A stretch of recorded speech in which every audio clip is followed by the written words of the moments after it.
yung clutch dahan-dahan, konti pa angat ng clutch, gawa ka ngayon ng 1.5 RPM, arangkada muna, wala pa,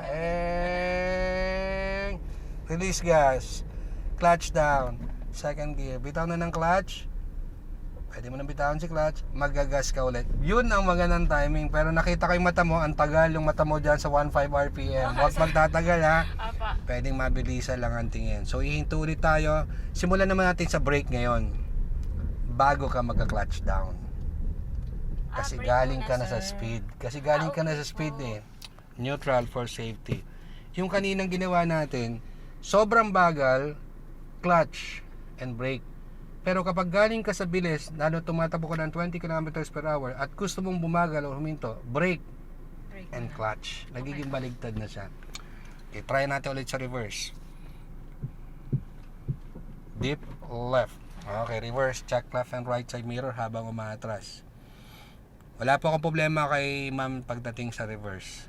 Nakukuha nyo po agad. Kaya sa susunod po naming session, paatras kami hanggang sa LTO assessment niya.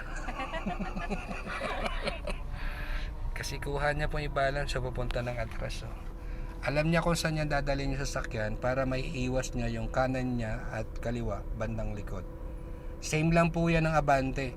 Kung may iniwasan kayo sa kanan, kaliwa ang ikot ng manibela o kabig ng manibela. Pag may iniwasan sa kaliwa, kanan naman po yung kabig ng manibela. Same lang sa paatras, pareho lang po yan.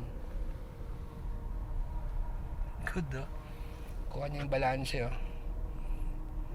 reverse pa po, paatras lang yan. Pero kailangan left and right huwag kang po-focus sa isang side. Left and right, dalawang side ang kailangan nating alagaan habang umatras at mabilis ang tingin kaliwat kanan yan. Okay, mabagal ang galaw natin, may plano tayong huminto, magka-clutch ka muna saka ka mag-brake.